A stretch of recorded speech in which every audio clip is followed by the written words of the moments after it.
One nation one election 2027 కోసం దేశం ఎదురు చూస్తోంది.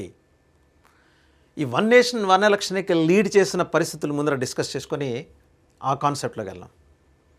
ఈ ఏడాది కులగణన జరుగుతోంది దేశవ్యాప్తంగా.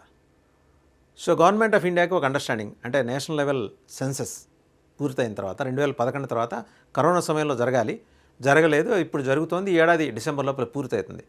వచ్చే ఏడాది అంటే 2026 నాడు ఆ సంవత్సరం లోపల నియోజకవర్గాల పునర్విభజన, అది అసెంబ్లీ నియోజకవర్గాలు కావచ్చు, పార్లమెంట్ నియోజకవర్గాలు కావచ్చు. పార్లమెంట్ నియోజకవర్గాలు కూడా పెరుగుతాయి, 870కి పైగా పెరగబోతున్నాయి.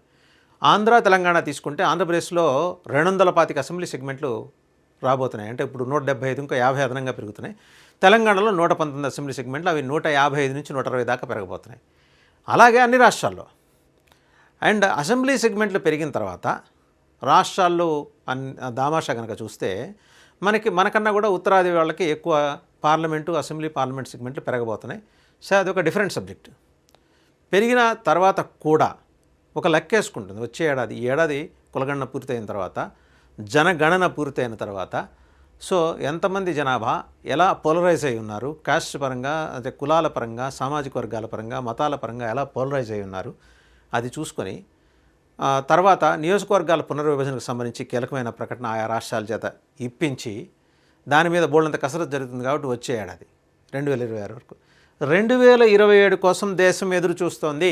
ఎందుకంటే 2027 వన్ నేషన్ వన్ ఎలక్షన్ ఈ ప్రతిపాదన రాష్ట్రీయ స్వయం సేవక్ సంఘ్ స్వయంగా తయారు చేసి భారత ప్రభుత్వం ముందు వాళ్ళ పార్టీ ద్వారా ఉంచింది. అంటే వాళ్ళ ఫ్రంటల్ ఆర్గనైజేషన్ బీజేపీ కాబట్టి.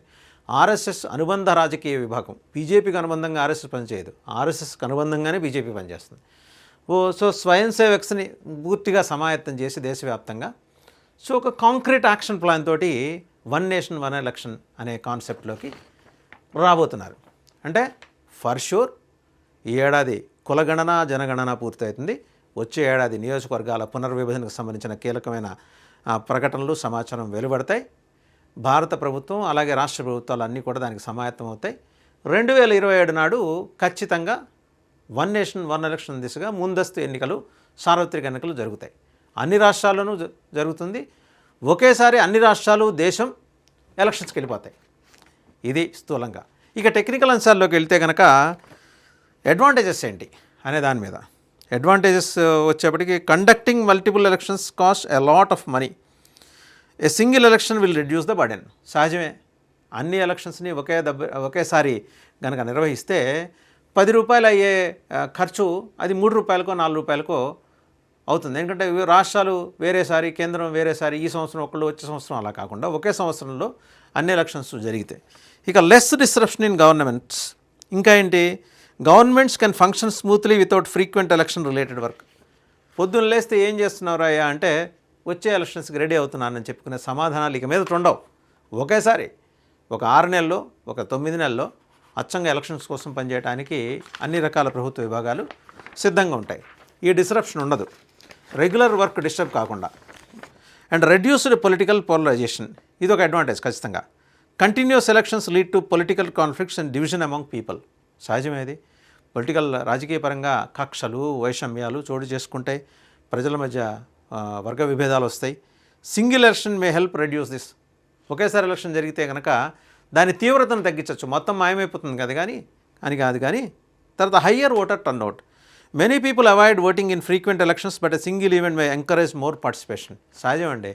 ఇవాళ అసెంబ్లీ ఎలక్షన్స్, రేపు పార్లమెంట్ ఎలక్షన్స్, లేదు ఇది అయిన తర్వాత ఒక 3 నెలల తర్వాత పార్లమెంట్ ఎలక్షన్స్, మధ్యలో గవర్నమెంట్ ఇచ్చే సంక్షేమ పథకాలు ఆపేయటం, ఈ తకరారు ఏమీ లేకుండా ప్రజలు కూడా ఒకే ఎలక్షన్ కాబట్టి ముందుకు వస్తారు. హయ్యర్ ఓటర్ టర్న్అవుట్ ఉంటుందనేది. సరే, ఛాలెంజెస్ ఉంటాయంటే ఖచ్చితంగా ఉంటాయి. Constitutional changes. Implementing this system requires amending laws and gaining support from all political parties. సహజం. ఫస్ట్ అడ్డుకొట్టేది ఎవరు? కాంగ్రెస్ పార్టీ. వాళ్ళకుంటే రీజన్స్ వాళ్ళకు ఉంటాయి. వాళ్ళు గెలవలేరు, ఇంకోటి గెలిచిన వాడిని పరిపాలించడం లేరు. సో కాంగ్రెస్ పార్టీ నుంచి ప్రధాన అభ్యంతరం. సరే, దానికి ప్రధాన ప్రతిపక్ష హోదా కూడా లేని ఒక విచిత్రమైన పరిస్థితి లోగడ చూసింది. ఇప్పుడు ప్రతిపక్షం అనిపించుకుంటుంది. ఇక లాజిస్టికల్ ఇష్యూస్ ఏంటంటే managing elections on such a large scale will be huge task. సహజం అండి, ఛాలెంజ్ ఉంటుంది, హ్యూజ్ టాస్క్ ఉంటుంది. But the task can be addressed అనే దాని మీద. ఇప్పటి వరకు ఎంతమంది వెళ్ళారు, దీని మీద కనుక మనం చూస్తే వన్ నేషన్ వన్ ఎలక్షన్ అనే దానికి సంబంధించి చూస్తే ది కాన్సెప్ట్ ఆఫ్ ONYE అంటే one nation one election has been around since 1983 83 నుంచి. It was proposed by the election commission of India. అయితే 1967లోనే ఇండియా అంటే భారతదేశం రెగ్యులర్గా సైమల్టేనియస్గా ఎలక్షన్స్ చేస్తూ వచ్చింది. The first time general elections and state legislative assembly elections for held together. ఎప్పుడు జరిగాయంటే రాష్ట్రాలకి అలాగే దేశ సార్వత్రిక ఎన్నికలు 51, 52లో జరిగినాయి. అది 57లోనూ 1957, 1962, 1967లో కూడా కంటిన్యూ అయింది. Unfortunately due to early dissolution of some legislative assemblies in 1968 and 69 ముందస్తుగానే కొన్ని రాష్ట్రాల అసెంబ్లీలను రద్దు చేయడం వల్ల ది సైకిల్ వాజ్ డిస్రప్టెడ్. ఈ తరహా ఎన్నికలు జరగడానికి వీలు లేకుండా పరిస్థితి, ఒక విచిత్రమైన పరిస్థితి ఏర్పడింది. 1970లో లోక్సభ డిజాల్వ్ అయిపోయింది, డిజాల్వ్డ్ ప్రీమెచ్యూర్గా, leading to fresh elections. So అప్పుడు ఫ్రెష్ ఎలక్షన్స్ నిర్వహించాల్సి వచ్చింది 71లో. So until 1970 only the first, second and third Lok Sabha completed full 5-year terms. 70 లోపల మనం చూస్తే మొదటి లోక్సభ, రెండో లోక్సభ, మూడో లోక్సభ 5 ఏళ్ల పూర్తి టర్మ్ అవి చేయగలిగాయి. అదే ఇక resurfacing of one nation one election అంటే ఆఫ్టర్ మెనీ డికేడ్స్ ఈ ఐడియాని మళ్ళీ 2023లో ముందుకు తీసుకొచ్చారు. 2023లో సెప్టెంబర్ 23, 2023 సెప్టెంబర్లో గవర్నమెంట్ ఆఫ్ ఇండియా ఏం చేసిందంటే high level committee on ONYE one nation one election ఏర్పాటు చేసింది. అది మాజీ రాష్ట్రపతి రామ్నాథ్ కోవింద్ గారి ఆధ్వర్యంలో ఈ కమిటీ ఏర్పడింది. అప్పటి నుంచి ఈ కమిటీ 3 సార్లు సమావేశమైంది. ప్రజల నుంచి, రాజకీయ పక్షాల నుంచి ఒపీనియన్స్ తీసుకుంది. ఎమినెంట్ జ్యూరిస్ట్ నుంచి కూడా వాళ్ళ అభిప్రాయాలు సేకరించింది. Where there is no set timeline for the committee's recommendations, the fact that it aligns with the lead up to 2024 general elections raises concern. అయితే 2024 జనరల్ ఎలక్షన్స్ సందర్భంగా ఏమన్నా ఇలాంటి ప్రపోజల్ వస్తుంది అనుకున్నారు కాలా. Given the potential to reshape the democratic structure and federal system, it is crucial to promptly analyze the legal aspects of this initiative. Committee ఏం అభిప్రాయపడిందంటే దీనివల్ల ఉత్పన్నమయ్యే లీగల్ ఆస్పెక్ట్స్ని ఎలాగా మనం చూడాల్సి ఉంటుంది అనే దాని మీద మరింత విస్తృతంగా చర్చ జరగాలి, అభిప్రాయాలు సేకరించాలనే అభిప్రాయానికి వచ్చింది. అలాగే countries following one nation one election ఎవరైనా ఉన్నారా? ఒకేసారి ఎలక్షను, ఒకే దేశం ఒకే ఎలక్షన్ అనేది ఫాలో అయిన దేశాలు ఏమైనా ఉన్నాయంటే సౌత్ అమెరికాలో స్వీడన్, సౌత్ అమెరికాలో ఈ పద్ధతి ఉంది. స్వీడన్లో అయితే ఫిక్స్డ్ షెడ్యూల్ ప్రకారం ఎలక్షన్స్ నిర్వహిస్తారు. Elections for the provincial legislator అంటే ల్యాండ్స్టింగ్, లోకల్ బాడీస్ వాళ్ళు పెట్టుకునే పేరు కొమ్మున్ ఫుల్ మ్యాకిడ్జే అండ్ నేషనల్ లెజిస్లేచర్ రిక్స్డాగ్ అంటే వాళ్ళ భాషలో చెప్పుకునే are conducted every 4th year on a set date. ఖచ్చితంగా ప్రతి 4 ఏళ్ళకి ఒకసారి నిర్దిష్టమైన తేదీ ప్రకారమే జరుగుతుంది. Specially on the second Sunday in సెప్టెంబర్లో 2వ ఆదివారం నాడు. అలాగే సౌత్ ఆఫ్రికాలో elections for both the national and provincial legislature take place simultaneously every 5 years. మనకి మాదిరి 5 ఏళ్ళకి ఒకసారి. However municipal elections are held separately occurring 2 years after the national and provincial elections. National provincial elections జరిగిన తర్వాత municipal elections జరుగుతాయి.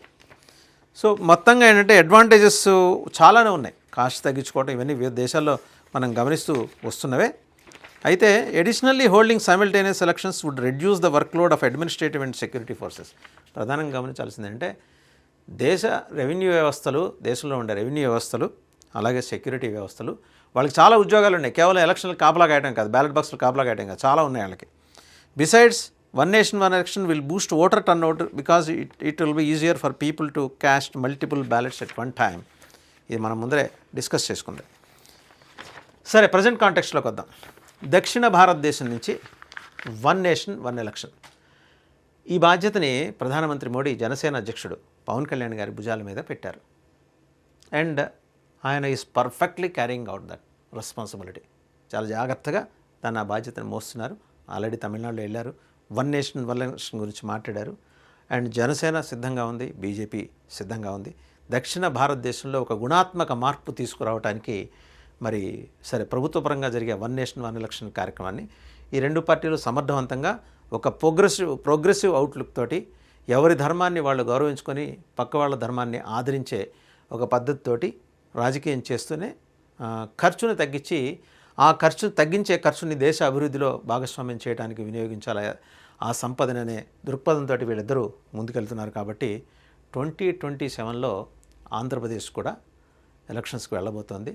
మరి ఒక ఏడాది ముందరే చంద్రబాబు గారు లోకేష్కి సీఎం బాధ్యతలు అప్పచెప్తారని ఒక ప్రచారం జరుగుతుంది. ఎనీహో మహానాడులో అది కూడా డిస్కస్ చేస్తారు. డిస్కస్ చేసిన ఎంత మేరకు ప్రజలకు తెలియజేయాలో, ఎంత మేరకు పార్టీ శ్రేణులకి, పార్టీ నాయకులకి, పార్టీ క్యాడర్స్కి తెలియజేయాలో అంత మేరకే తెలియజేస్తారు.